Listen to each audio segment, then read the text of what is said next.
Good morning, class. I hope that you all had a great weekend. I know that I did. Spent a lot of time sleeping and also making these super fun lessons. Well, we ended last week, I believe, going over the last two Greek plays, right? We went over Persephone, the story of Hades' wife, and we went over Icarus, the story of the boy who did not listen to his father and flew too close to the sun. So now that we have a few examples of plays and functioning plays, what we're going to do today, which I'm going to kind of go over in this video, is we will talk about how to write a play. So on the quiz that we had a few weeks ago, we talked about that the playwright, the writer, the author of a play, is responsible for two things. One is the dialogue of a play, right? So the conversations between two characters. And they are also responsible for stage direction, which we haven't gone over as much, but it's kind of like scene setting, like telling us where and when something is, aside from the conversation, right? So you can have dialogue, you can have conversation between Timmy and Billy, right, where they're talking to each other, but the audience, if you're watching the play, needs to know where is it, when is it, like is it at nighttime, is it in an abandoned building, is it on the battleground, knowing where you are is important. So I want you to open up the PDF, writing play building, setting, all of that good stuff. So if you have the PowerPoint open too, that's perfectly fine. It's a lot shorter. I just kind of provide a definition as well as an example of dialogue and stage direction. So I'll go over that afterwards, but for now, just open up the PDF. Once you get past the title of the PDF, which is Write a Play, just scroll down. There's a little exposition. There's a little paragraph in the beginning that's going to talk about playwriting. So this is a practice activity that's going to help you end up writing a play.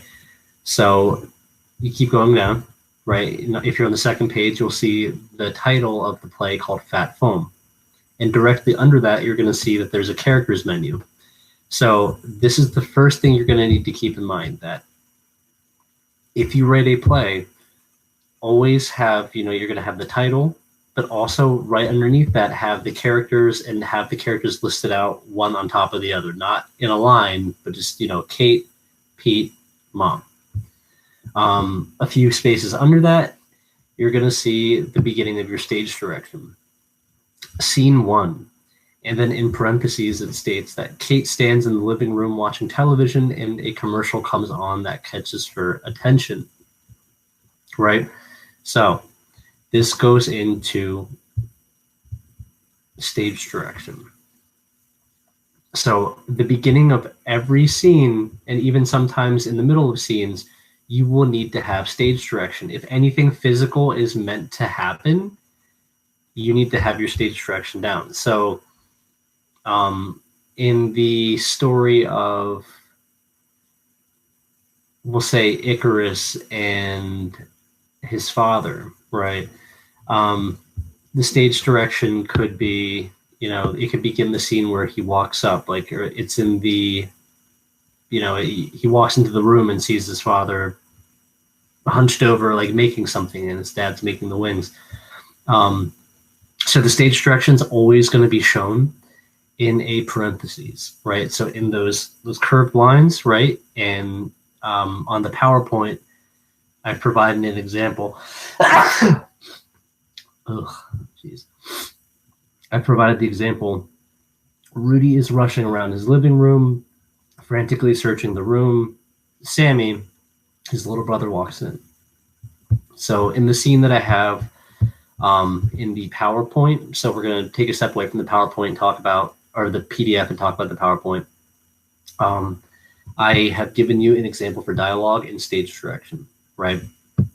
So with stage direction, it shows at the beginning of the scene, it tells actors what is happening in the scene besides the conversation. So in the example that I have, it's the third slide. I have this example of this kid named Rudy who's running around his living room and he's looking for a lottery ticket that he has lost, right? So take a look at that. I'm sure that'll help you a lot. So now after you have the stage direction, scene 1, stage direction, this is where you have the dialogue.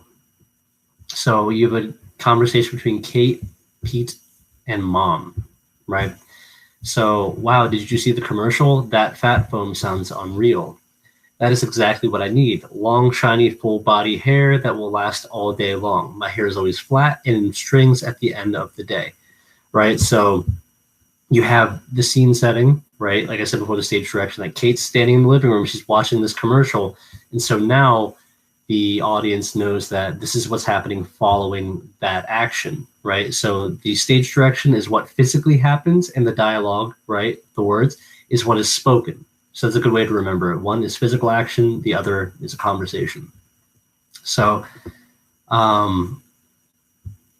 Pete and Mom jump in on this conversation, right? Pete, Mom, then back to Kate. But if you notice that before scene 2, right, a few lines before scene 2, there's actually another piece of stage direction, right? So after Kate says, "Oh, come on, Mom, if you buy me fat foam, my hair will stay like that all day long. Come on, let's go to Walgreens now." And if you look under that, you see the parentheses, and it says Kate runs to the chair to grab her coat and heads towards the door. So, like I said before, it will always be at the beginning of the scene, but it can also be, you can have more than one. Anytime there's an action, right, in the thing, you will always have it. So it can be in the middle of the dialogue. It can be at the beginning, or it will be at the beginning of the dialogue. But there's no limit to amount of actions you can have on stage. So you go to scene 2, which is right underneath that, at Walgreens. And then you have your stage direction. Kate and Mom are casing the aisles, right? So they're looking through the aisles, trying to locate the new hair product.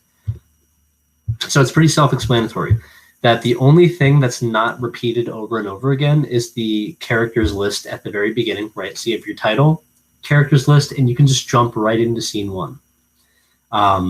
The scenes go up in numerical order, duh. So scene 1, scene 2, scene 3.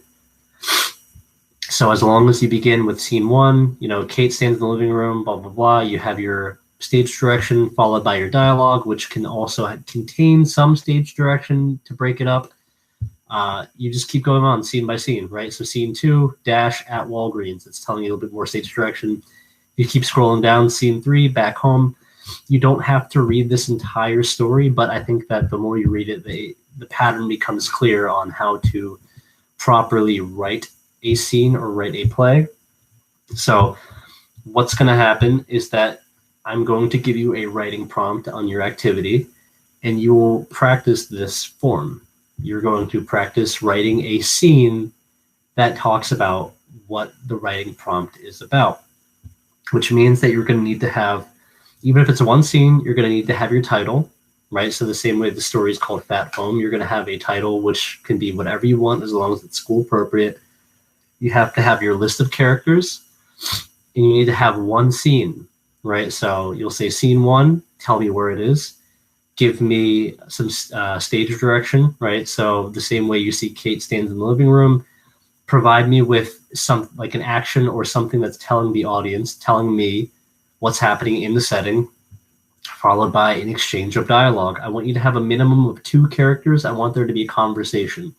You don't need to make it super in-depth, but there needs to be the title, the character list, the stage direction, which you can have more than one of, and the dialogue between some characters. So once you have finished that scene, you will be able to turn it in to me through the Google Classroom assignment section. That will be all for today. If you have any questions, please feel free to email me. You can message me on Google Hangouts. I'm available until 4 p.m. today. So, same as always, I hope you have a great afternoon. Be sure to smash that like button and subscribe. Thank you very much, and I will see you tomorrow.